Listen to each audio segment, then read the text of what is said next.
Minister, you're on your way. Seremi Kawel. The international media is here, they're waiting.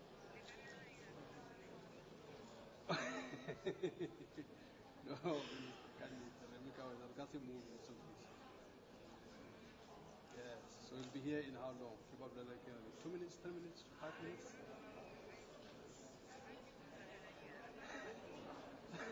You're stretching my nerves. Oh! 4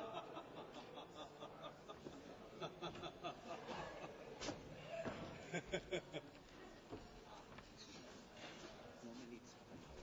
Yeah. Try to I can be a little flexible 5 minutes because there's nothing afterwards. Okay. But it's for the WordPress that I have to stick to the time more or less as if going to the end. If you see that you need 5 more minutes, go ahead. But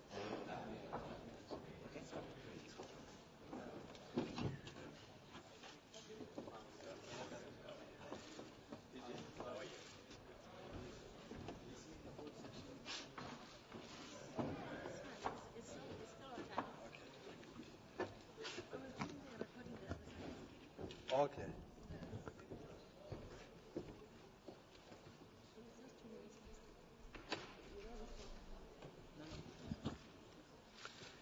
Good afternoon, everyone. My name is Jimmy Manyi. I'm the cabinet spokesperson for the South African government. It is my honor and privilege to present to you the two ministers here this afternoon. On my immediate right is Minister Edna Molewa. She is the leader of the South African delegation. And next to her is Minister Ibrahim Patel. She's the Minister for Economic Development.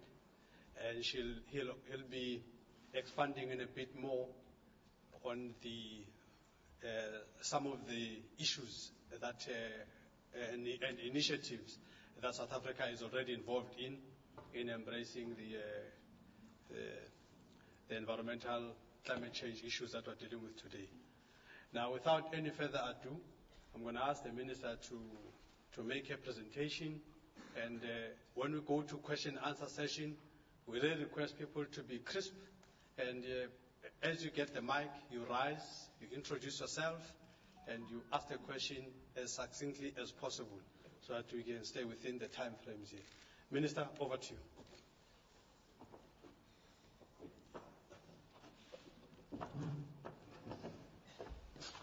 Thank you very much, Mr. Jimmy Manyi. Good afternoon to you, ladies and gentlemen from the media. My colleague, Minister Patel, who is our Minister for Economic Development, well recognized, and thank you for being here with us. Ladies and gentlemen from the media, we would like you to know that South African government recognizes that the impact of climate change have a potential to undermine all our developments and indeed the gains that we have attained, particularly since the advent of our democracy. The South African government is alive to the threat of climate change and has already commenced to implement our commitments. And our commitments, I mean the commitments that were made through our President Jacob Zuma, when he spoke in Copenhagen 2 years ago, in illustrating and actually alluding to how, as South Africa, we are going to play our part in ensuring that we respond to the lowering of the carbon emissions in the space, but also contribute towards a low carbon future. The science is clear, ladies and gentlemen, that action to address the causes and impacts of climate change by a single country or a small group of countries will not be successful. And this is a global problem requiring a global solutions through the concerted efforts, through cooperative efforts by all our countries of the world, would like to believe. And should multilateral international action not effectively limit the average global temperature increase to below 2 degrees, we believe that actually should be and also above the pre-industrial level, the potential impacts on South Africa in the medium to long term are indeed significant and potentially catastrophic. Am I too tall today? Thank you. Sorry about that. Our commitment in addressing the serious challenge of climate change is evident by the development and recent approval of the National Climate Change Response Policy, which I hope many of you, if not all of you, would have read. And South Africa has now a clear roadmap through this policy, ladies and gentlemen, of how ourselves as a nation, as a responsible government and a responsive government to the needs of our people, and indeed a responsible global citizen, will respond to the global challenge of climate change. Our policy will guide government's approach to climate change impacts and our transition to a climate resilient and low carbon economy, premised on our commitment to sustainable development and a better life for all our people. It also aims to ensure that all sectors of our South African society take part in the effort to mainstream climate resilient development. South Africa has already committed internationally to implement nationally appropriate mitigation actions which collectively will result in the reduction of emissions by 34% relative to our business as usual trajectory by 2020 and by 42% in 2025. And this level of effort will enable our greenhouse gas emission to peak between 2020 and 2025, but also plateau from approximately a decade and reduce in absolute terms thereafter. The extent to which this outcome is achieved, ladies and gentlemen, depends on the extent to which developed countries meet their legal obligations to provide financial capacity building, technology development and transfer support through the United Nations climate change regime. And the development of our policy took cognizance of these commitments as well. This policy of South Africa embodies commitment to a fair contribution to the stabilization of global greenhouse gas concentrations in the atmosphere and the protection of our countries and its people, our country and the people, from the impacts of unavoidable impacts of climate change. Now, in terms of the National Climate Change Policy, that includes a risk-based process to identify and prioritize short and medium-term adaptation interventions to be addressed by sector plans, as we have identified those sectors around agriculture, and those sectors are very specifically clearly outlined in that policy framework. The process will also identify the adaptation response that require coordination between sectors and departments, and it will be reviewed every 5 years, because we do believe that no policy is stagnant. We need to look at where we could actually be making mistakes, where things are not going the right direction. And for the immediate future, sectors that need particular attentions are like water, agriculture and forestry, health, biodiversity and human settlements. And resilient to climate variability and climate change-related extreme weather events will also be the basis for South Africa's future approach to disaster management, and we will use the region-wide approaches where appropriate.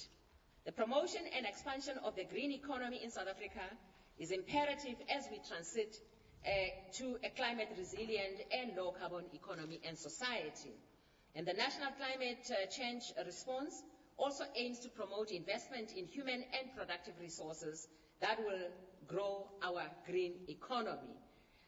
To this end, ladies and gentlemen, the National Green Economy Accord was signed recently in Pretoria, and the accord signed between all segments of the green economy supports the migration to a lower carbon economy whilst addressing the need for job creation and enterprise development. My colleague is a steward of driving that accord, as well as the growth path, a broader strategy for development, but also the green economy strategy. And as part of our COP program, we have proactively engaged with the domestic stakeholders to develop South Africa's national position on and policy. And on this basis, which we engaged, with the African continent and other negotiating colleagues, such as the basic countries, that's Brazil, India, China, and ourselves, obviously, South Africa within that group. It was on this basis that we engaged.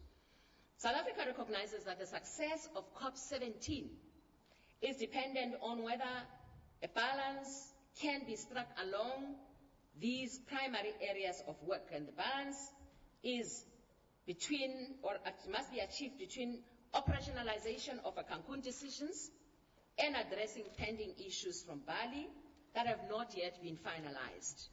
And adaptation should be also at the center of the deal in ensuring that there is a process for concrete implementation of adaptation activities, and noting that adaptation needs and costs depend on emission reduction ambition. In addition, the balance must be achieved in how we deal with the Convention and the Kyoto Protocol, and a comprehensive balanced advancement of all elements that will comprise the future climate change regime, including setting up processes to clarify the legal form of such a regime under the Convention. We do believe that these four things, if what were to be achieved here in Durban, will really have gone a whole long way, including ensuring that we attain or decide on the Green Climate Fund. I would like to emphasize that, because that's actually part of the Cancun decisions, the decisions that were taken in Cancun. We don't need to go back and review any. We have worked hard throughout the year as parties. We do believe that that matter should be concluded here, so that we do continue to now find sources of fund instead of just talking about and around the modalities. COP17 must provide the opportunity for South Africa and the African continent at large to ensure that climate change and the associated changes in climate patterns do not threaten development. And for Africa, the success of the climate change talks is central, since it is projected that by 2080, ladies and gentlemen, about 70 million and up to 30% of Africa's coastal infrastructure could face the risk of coastal flooding because of the sea level rise. South Africa, indeed, carrying the aspirations of Africa and the parties that hope to succeed in getting the second commitment period of Kyoto Protocol as part of our future climate regime, we say, yes, let's work hard here in Durban to achieve the second commitment period, in particular of Kyoto Protocol, but also the balance between the two tracks. The outcome of the COP17 must ensure that all countries acknowledge the effects of climate change on the planet, on our people throughout the planet, and also on our economies, and ensuring that those impacts are not ignored, and that we all have a responsibility to save the globe for the future generations. I thank you, ladies and gentlemen.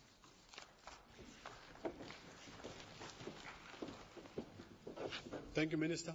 Without any further ado, I'm going to invite Minister Patel to come and talk to us about the Green Economy Accord.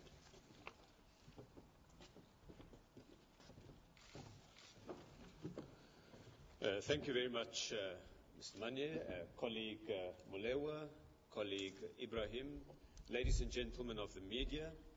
My colleague, I think, has set out excellently what the South African government approach on climate change is. I would like to supplement that with three short remarks. The first is, we recognize as a country, we followed a path of coal-based industrialization in the 20th century. For us, the challenge is how to change from that trajectory and how to create more jobs in the process. Last year, the South African government adopted what we call a new growth path. It's a program that places jobs at the center of our development. It targets 5 million new jobs by 2020, and it puts a significant emphasis on the green economy. The green economy, both in the direct jobs that are created, but also in greening more of the traditional mainstream economy. The second remark I'd like to make is that we launched last week a Green Jobs Report issued by two public agencies, the Industrial Development Corporation and the Development Bank of Southern Africa. On Friday this week, you are invited to a panel discussion on the Green Jobs Report, It sets out in detail where jobs can be created in the green economy in South Africa. And the third remark is what our program director specifically referred me to. We will be making available to you copies of a document called the Green Economy Accord.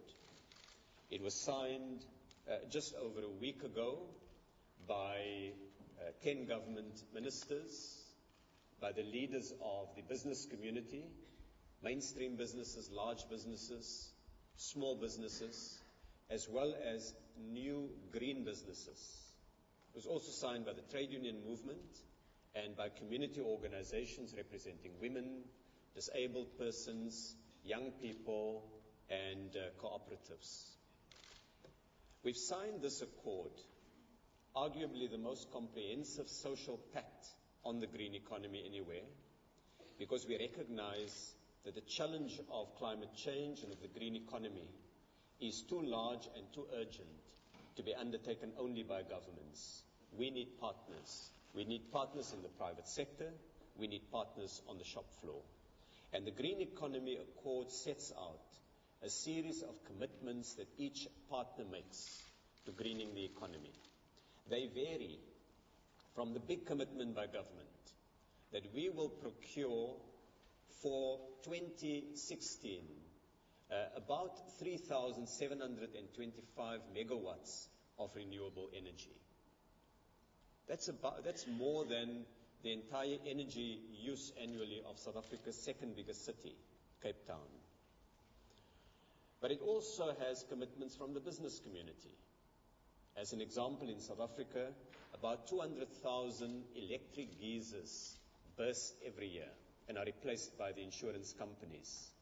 We've now worked with the insurance industry to progressively replace more of those burst geysers with solar water units.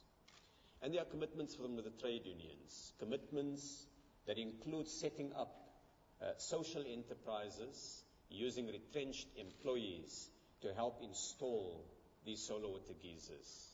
And finally, there are commitments from communities to popularize the challenge of climate change, to bring it down to township and village level, and to ensure that this becomes a preoccupation not only of the urban population, but of the rural poor. If you visit our stand in the expo, one of the government departments has emblazoned on a wall an important statistic. According to the WHO, about 500,000 Africans die annually from preventable illnesses caused by the inhalation of smoke in households through the use of solid-state fuels, coal and wood. And 500,000 people consider that it's a fairly large European city wiped out every year. But these are the rural poor. So for us, climate change and in the Green Economy Accord, it's about bringing the benefits of the green economy to the rural poor. So you'll see references there to clean cooking stoves, to solar units that can be installed in rural areas. That's what the Green Economy Accord is about. Thank you.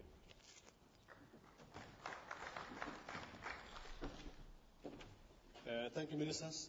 It's time for questions. Okay, there's a question right at the back. The gentleman with the suit at the back.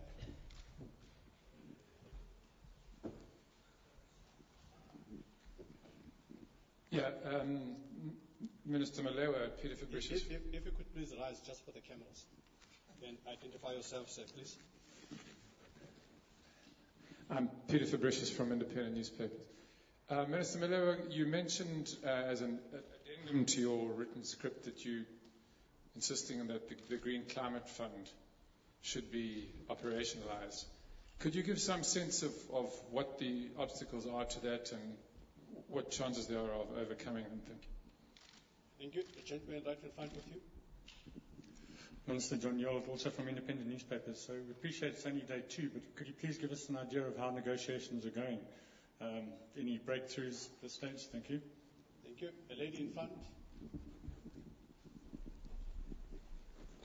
Thanks.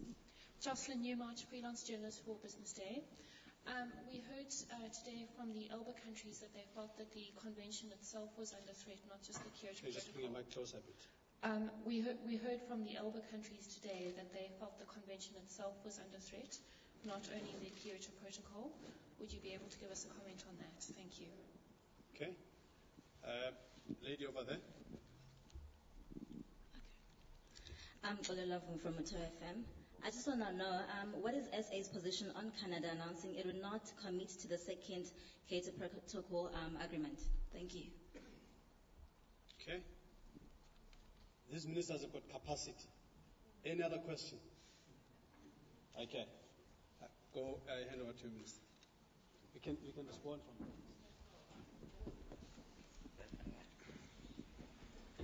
Thank you very much, Mr. Bruce.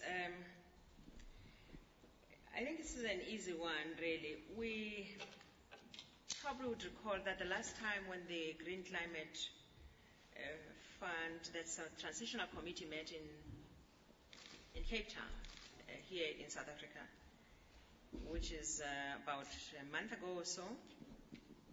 There were ministers of finance from other countries, I think all the participating countries as delegated by their countries. And at the end of that two-day discussion, there were two countries which were still not happy. What we know is that those countries said, in the final analysis, that let's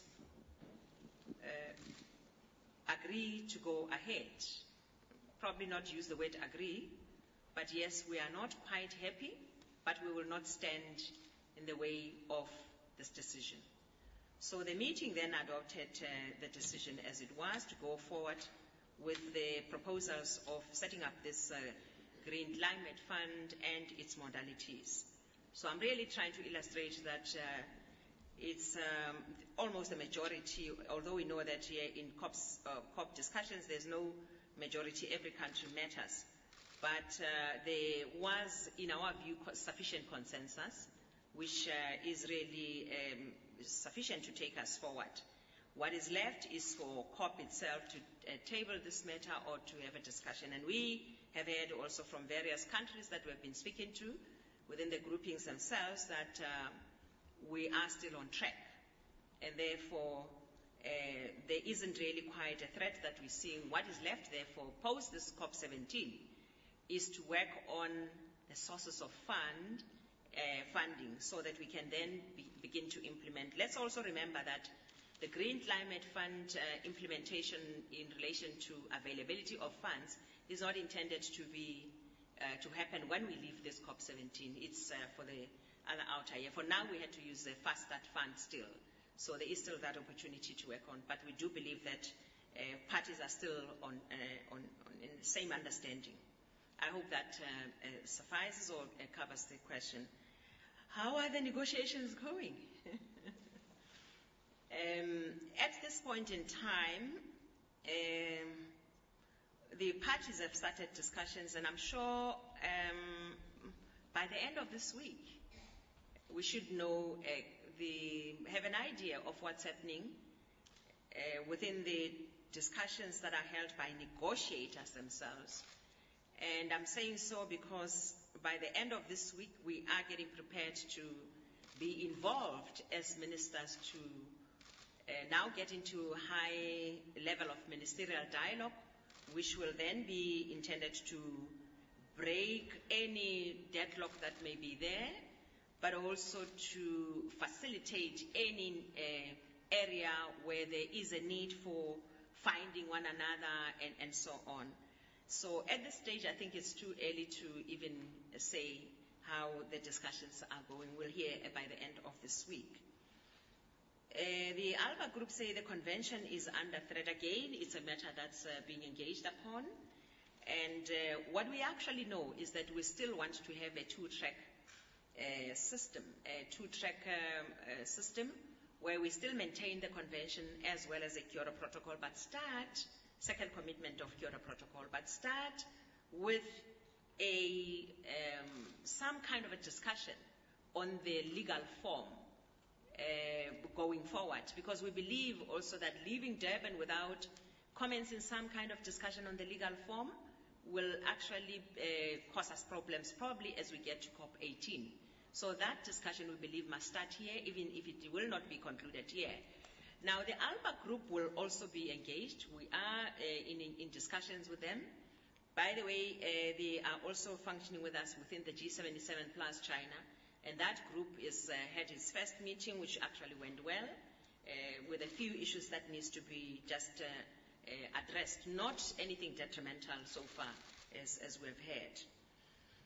Canada's position is the same position as Japan. They have indicated quite a while ago that they will not go for second commitment of a period of Kyoto Protocol. We do believe that it is really still too early for any party like us, those who believe that there is a need to get into the second commitment period of Kyoto Protocol, to pronounce that we don't think that it will happen. Because as parties negotiate, we obviously have different approaches which we'll obviously come up with.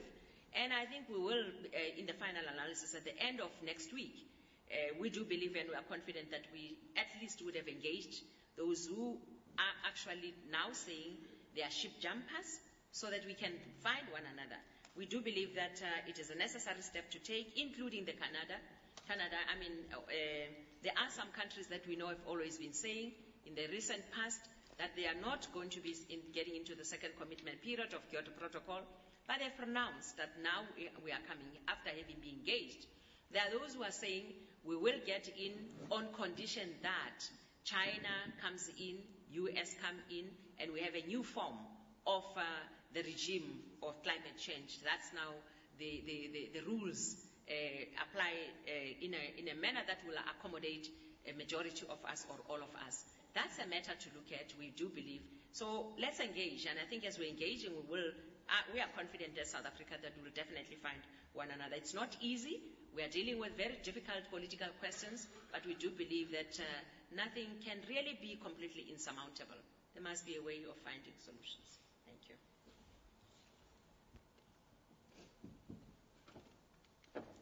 Okay. Now that Minister Patel does not want to make comments at this stage, any other final question? Yes, ma'am. Just these two, and then we close.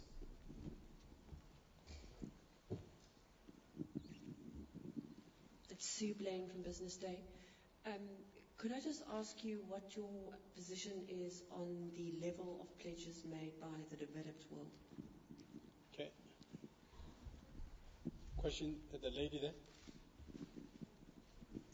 Mandy Rousseau from City Press newspaper.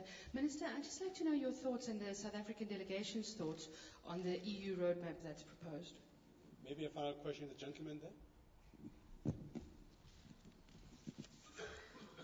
I'm Shao from Xinhua News Agency. And just like that, Minister Patel said South Africans are going to develop green economy. And as far as I know, South African the power is heavily dependent on the coal. So did the government have the worry that the green economy or emission cut will threaten South Africans' economic growth? Okay, thank you. Okay. I think, Minister, let me ask Minister Patel, and then he then responds and then make concluding comments, and then Minister After will respond if he could also make a concluding comments. Thank you very much. Let me start first with the only question that I think was specifically directed to me, which is the one on the commitments on the green economy and its impact on growth. I think we recognize that if we shift from a coal-based industrialization model to one that is more rounded, more balanced, that includes a significant and growing portion of green energy, then based on today's technologies, it has a cost-raising effect in the energy side. But what we seek to do is also identify the economic opportunities, not only focus on the cost. And in the work we've done, we've identified significant growth potential for the economy in areas as diverse as energy generation. We've been to virtually double South Africa's energy generating capacity over the next 20 years, and a very significant part of that will be green energy. But that green energy needs components. And South Africa is going to position itself increasingly to manufacture those components, not only for the domestic economy, but also elsewhere in Southern Africa and other developing countries. And so that's a source of sustainable growth in the future. And I think that's the approach we take. Recognize very pragmatically the reality of costs, but see the opportunity that can come. If I may take the example of China, some 4 or 5 years ago, China started to enter the green economy space. Today, it's the world's biggest producer of components for solar energy and for wind energy. And a significant number of Chinese jobs, more than 1 million jobs, are reliant on the green economy directly. And enormous entrepreneurial opportunities were created. I would invite members of the media to visit the expo, where you will see examples of South African entrepreneurship, of South African business people and young persons who are embracing the opportunities of the green economy. And so, while one part of COP17 are the formal talks, and I can see clearly for members of the media the developments in the conference room are obviously of big moment. But on the margins of COP17, as important are the showcasing of the opportunities in the green economy. So really, to round off the answer to the journalist from China, if anything, green economy, green energy, in our view, is going to create a big growth spurt for the South African economy. And in the Green Jobs Report, the two public agencies identify by 2025, it is possible to create in excess of 400,000 new green jobs. These are direct jobs, excluding the multiplier effect, excluding indirect jobs. So there's opportunity in there that we need to grab. Thank you.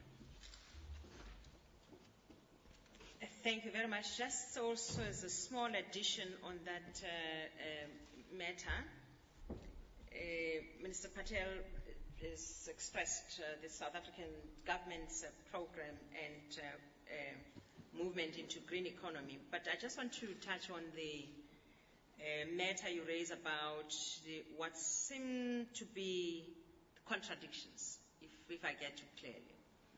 And I think that we need to clear that out, and by indicating that this government has actually adopted a whole host